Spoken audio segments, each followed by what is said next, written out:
सुप्रभात बच्चों, आज हम आपकी पाठ्य पुस्तक हिंदी के अध्याय 3 का अध्ययन करेंगे जिसका शीर्षक है पक्षियों का अस्पताल। तो चलिए पाठ को पढ़ते हैं और जानते हैं कि पक्षियों का अस्पताल किस प्रकार से बनाया गया है और उसमें क्या क्या होता है, किन किन पक्षियों की उसमें देखभाल की जाती है। पाठ को शुरू कर। अध्याय 3 पक्षियों का अस्पताल। पाठ परिचय जानेंगे। हमारी ही तरह पशु पक्षियों को भी दुख तकलीफ होती है, वे भी बीमार होते हैं, उन्हें भी उपचार और देखभाल की आवश्यकता होती है। प्रस्तुत पाठ में पक्षियों के अस्पताल का वर्णन किया गया है। तो बच्चों, जैसे हम बीमार होते हैं, हमें परेशानी हो जाती है, दुख होता है, तकलीफ होती है, ऐसा ही पशु पक्षियों के साथ भी होता है। उन्हें भी इलाज की आवश्यकता होती है, उनकी भी देखभाल करना बहुत जरूरी होता है। तो ये पाठ ऐसे ही पक्षियों के अस्पताल के बारे में है, जहां पर पक्षियों की देखभाल की जाती है, उनका इलाज किया जाता है। पढ़ते हैं। रविवार का दिन था। पापा समाचार पत्र पढ़ रहे थे, मम्मी सुबह की चाय का आनंद ले रही थी। बच्चों, समय है रविवार का और पापा समाचार पत्र पढ़ रहे हैं, यानी कि न्यूज़पेपर पढ़ रहे हैं, और मम्मी सुबह की चाय पी रही है मजे से। अंशिका और अमन छत पर पतंग उड़ा रहे थे। तो दो बच्चे छोटे, जिनका नाम है अंशिका और अमन, दोनों क्या कर रहे थे? छत पर पतंग उड़ाने का कार्य कर रहे थे। अचानक उनकी पतंग की डोर से उलझकर नन्हा सा कबूतर नीचे आ गिरा। तभी जो पतंग की जो डोरी होती है, मांझा होता है, उसमें एक कबूतर उलझ जाता है और क्या होता है, कबूतर नीचे उनकी छत पर आकर गिर जाता है। एक छोटा सा प्यारा सा कबूतर था। तेज आवाज से दोनों चौंक गए। बहुत तेज किसी आवाज आती है जब वो कबूतर छत पर गिरता है और दोनों एकदम चौंक जाते हैं। दोनों ने पास जाकर देखा तो वह बेहोश था। और वो क्या हुआ था? घायल हो गया था, चोट लग गई थी, इस कारण वो बेहोश हो गया था। उसकी गर्दन में घाव हो गया था। उसकी कहां पर चोट लगी थी? गर्दन पर। पंख टूटकर इधर उधर गिर गए थे। उसके पंजों में भी बुरी तरह चोट लगी थी। तो पंख भी टूट गए थे मांझे से उसके, और उसके पैरों में भी, यानी कि जहां पर उसके पंजे होते हैं ना, वहां पर भी चोट लग गई थी। उनकी मां वहां जाती है। मां ने घायल कबूतर को उठाया, उसे रूई के फाहों में रखा और पानी के छींटे डाले। मां बहुत प्यार से उस घायल, जिसकी चोट लग रही थी, उस कबूतर को उठाती है और उसे कहाँ रखती है? क्योंकि वो बहुत छोटा सा कबूतर था, उसे रूई के फाहों में रखती है, यानी कि रूई पर रखती है और उस पर पानी के छींटे डालती। इससे कबूतर को थोड़ा आराम मिला। तो थोड़ा सा दर्द में राहत मिलती है इससे कबूतर को। अमन और अंशिका ने पूछा, पापा अब क्या होगा? पापा बोले, तुम लोग चिंता मत करो, हम इसे पक्षियों के अस्पताल ले जाएंगे, वहां यह कबूतर बिल्कुल ठीक हो जाएगा। तो कहते हैं कि अब क्या होगा? अपने पापा से पूछते हैं कि अब क्या करेंगे, इसकी चोट लग गई है। तो कहते हैं कि तुम परेशान मत हो, हम इसे कहाँ ले जाएंगे? पक्षियों के अस्पताल में, और वहां ये बिल्कुल ठीक हो जाएगा, यानी कि नर्सिंग होम में ले जाएंगे जो पक्षियों के लिए बनाया गया है। पक्षियों का अस्पताल, सबने हैरानी से पूछा। तो सबको हैरानी होती है इस बात से, किस किस को? अंशिका को, अमन को, कि इनका भी अस्पताल होता है, इनका भी नर्सिंग होम होता है। हाँ बच्चों, पक्षियों का अस्पताल, यह अस्पताल दिल्ली के लाल किले के सामने है। वहां बीमार और घायल पक्षियों का मुफ्त उपचार होता है। तो बताते हैं उसके उनके पापा कि दिल्ली में लाल किले के सामने है ये अस्पताल बना हुआ पक्षियों का। वहां पर जो पक्षी बीमार हो गए हैं, जो घायल हो गए हैं, उन्हें चोट लग गई है, उनका इलाज किया जाता है, वो भी बिना पैसे के। सचमुच पापा, तो फिर हम जल्दी से पक्षियों के अस्पताल चलते हैं। इतना कहकर वे कबूतर को पक्षियों के अस्पताल ले गए। तो दोनों बच्चे कहते हैं कि चलो, ऐसा होता है, अगर सच है ये तो जल्दी से चलते हैं इसको अस्पताल में लेकर। और फिर वे अपने पापा के साथ उस कबूतर को लेकर पक्षियों के अस्पताल जाते हैं। वहां पहुंचते ही डॉक्टरों ने कबूतर की जांच की और उसका इलाज शुरू कर दिया। तो वहां पर जब वो जाते हैं तो डॉक्टर उस कबूतर को अच्छे से देखते हैं, उसकी जांच करते हैं और फिर उसका इलाज शुरू कर देते हैं। अंशिका और अमन को पक्षियों का अस्पताल बहुत अच्छा लगा। उन्होंने पापा से पूछा, पापा क्या कबूतर फिर से ठीक हो पाएगा? तो उन्हें अच्छा लगता है वहां पर जाकर, और वो पूछते अपने पापा से कि ये फिर से ठीक हो जाएगा कबूतर, ऐसा होगा?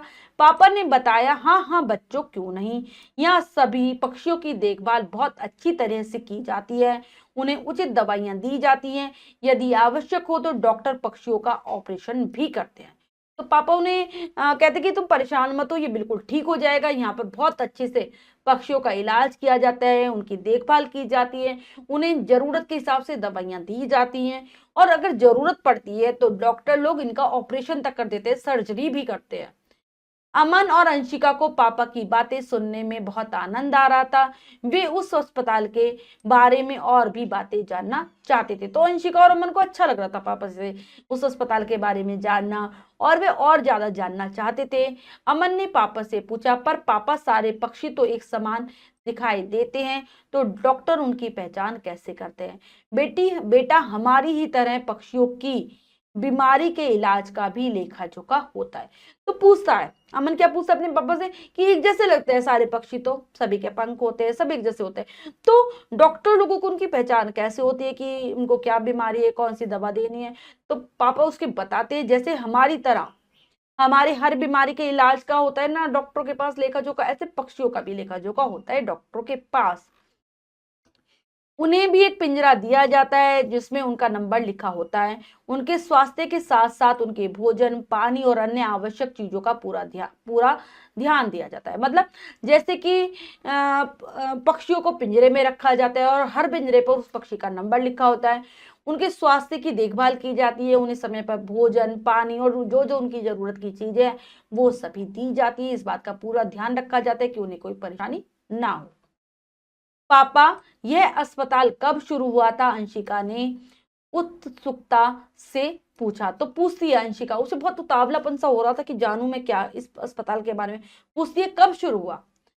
पापा ने कहा इस अस्पताल का प्रारंभ 1926 में हुआ था। इस समय तो यहाँ घायल पक्षियों को केवल मरहम पट्टी की जाती थी, परंतु सन 1956-57 में यह पूरा अस्पताल बन गया है। अब तो पक्षियों के उपचार के लिए आईसीयू, व्यक्तिगत केयर यूनिट भी है और साथ में विशेष वार्ड भी है। इसके साथ साथ प्रयोगशाला भी है। तो कहते हैं कि शुरुआत तो इसकी हुई 1926 में। केवल तब यहाँ पर जिन पक्षियों को चोट लग जाती थी, जो घायल हो जाते थे, उनका उपचार किया जाता था, उनकी मरहम पट्टी की जाती थी। लेकिन 1956-57 में इसे पूरा अस्पताल का रूप दे दिया गया और अब तो यहाँ पर पक्षियों को आईसीयू में रखने की सुविधा भी है। साथ साथ एक अलग अलग प्रकार के उनके वार्ड भी बनाए गए हैं और प्रयोगशालाएं भी हैं जहां पर इनकी बीमारियों पर लगातार सर्च होती रहती है, प्रयोग किए जाते रहते हैं। अमन ने पूछा, पापा क्या सारे पक्षी एक साथ पहली मंजिल पर ही रहते हैं? तो पूछता है कि सारे इसी मंजिल पर रहते हैं, एक ही मंजिल है यहाँ पर? तो पापा बोले, नहीं बेटा, पहली मंजिल पर तो पक्षी को तब तक रखा जाता है जब तक कि वह खतरे से बाहर नहीं हो जाता। उसके बाद उसे दूसरी मंजिल पर भेज दिया जाता है। तो पहली मंजिल पर कब तक रखते हैं? जब तक वह बीमार रहता है, ज्यादा बीमार है, वो ठीक नहीं हो पा रहा, और जब वो खतरे से बाहर हो जाता है तो दूसरी मंजिल पर भेज देते हैं, जहां पर उसका पूरा ध्यान रखा जाता है, जहां पर उनका पूरा ध्यान रखा जाता है, अच्छे से उनकी देखभाल की जाती है। इस मंजिल पर एक फव्वारा भी है जिसके कारण पक्षियों को कम गर्मी लगती है। इस मंजिल पर बहुत ही हर्ष और उल्लास का वातावरण होता है, चारों ओर पक्षियों की चहचहाहट होती है। तो दूसरी मंजिल पर जहां पर पक्षियों को बाद में रखा जाता है वहां पर एक फव्वारा भी लगाया जाता है जिससे पक्षियों को गर्मी कम लगे, और बहुत ही हर्ष यानी कि खुशहाली भरा यहाँ पर वातावरण होता है। चारों तरफ तुम्हें पक्षियों की चहचहाहट यानी कि उनकी आवाजें सुनाई देंगी, क्योंकि जब पक्षी स्वस्थ हो जाता है तो तीसरी मंजिल की छत से आकाश की ओर उड़ने के लिए छोड़ दिया जाता है। और जब पक्षी बिल्कुल अच्छे से स्वस्थ हो जाए तो तीसरी मंजिल पर जो छत बनी हुई है वहां से पक्षी को आकाश में छोड़ दिया जाता है, आसमान में उन्हें छोड़ दिया जाता है, आराम से वो उड़ सकते हैं। सचमुच पापा, यह तो अनोखा अस्पताल है, दोनों ने खुश होकर कहा। तो दोनों बच्चे खुश हो जाते हैं और कहते हैं ये तो बड़ा अनोखा, बहुत विचित्र सा अस्पताल है। क्या बताते हैं पापा?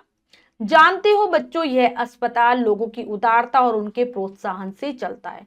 पापा की बातें सुनकर अंशिका और अमन बहुत प्रभावित हुए। उन्होंने दूर से ही कबूतर को देखा, उसकी हालत में काफी सुधार हो गया था। तो पापा ने कहा कि ये चलता कैसे, मतलब इस अस्पताल का खर्चा कैसे चलता है? जो लोग दयालु होते हैं वो यहाँ पर सहायता करते हैं, प्रोत्साहित करते हैं कि पक्षियों की अच्छे से देखभाल की जाए। तो बहुत अच्छा लगा अंशिका और अमन को ये सारी बातें, वो उन पर बहुत प्रभाव पड़ रहा था पापा की बातों का। फिर वो कबूतर को देखते हैं और देखते हैं कि उसकी हालत काफी सुधर रही है। चलो अब घर चलें, तुम्हारी माँ प्रतीक्षा कर रही होगी, पापा ने कहा। और पापा दोनों बच्चों से कहते हैं चलो अब घर चलते हैं, माँ इंतजार कर रही होगी, और वे घर के लिए निकल जाते हैं। अब हम पाठ के शब्दार्थ कर लेते हैं। शब्द पिटारा में से घाव, जख्म, हैरानी, आश्चर्य, जांच, छानबीन, लेखा जोखा, हिसाब किताब, उत्सुकता, बेचैनी, उपचार, इलाज, उल्लास, खुशी, उदारता, दयालुता, प्रयोगशाला जहां प्रयोग किए जाते हैं, और प्रोत्साहन है उत्साह बढ़ाना। तो ये है पाठ के शब्दार्थ बच्चों, इन्हें आप बहुत अच्छे से याद करेंगे। अब हम पाठ का अभ्यास कार्य कर लेते हैं, जो कि है अब लिखे में से। पहला प्रश्न पढ़ते हैं, करने का प्रयास करते हैं। सही उत्तर वाले गोले को रंगिए। प्रश्न में 4 विकल्प है, 3 गलत है, 1 सही है। हमें सही विकल्प को चुनना है और सही का निशान लगा देना है बच्चों। करते हैं। पापा क्या कर रहे थे? समाचार पत्र पढ़ रहे थे, पतंग उड़ा रहे थे, चाय पी रहे थे, ऑफिस जा रहे थे। तो वो समाचार पत्र पढ़ रहे थे। पतंग की डोर से कौन घायल हो गया था? अंशिका, कबूतर, अमन, चिड़िया। तो कबूतर घायल हो गया था। पक्षियों का अस्पताल कब शुरू हुआ? 1825 में, 1726 में, 1926 में, 2020 में। तो ये शुरू हुआ था 1926 में। नेक्स्ट है, रिक्त स्थानों की पूर्ति कीजिए। तो चलिए करते हैं, भरते हैं उचित शब्दों से रिक्त स्थानों को। पहले, अचानक उनकी पतंग की डोर से उलझकर नन्हा सा कबूतर नीचे आ गिरा। हम इसे पक्षियों के अस्पताल ले जाएंगे। वहां बीमार तथा घायल पक्षियों का मुफ्त उपचार होता है। चारों ओर पक्षियों की चहचहाहट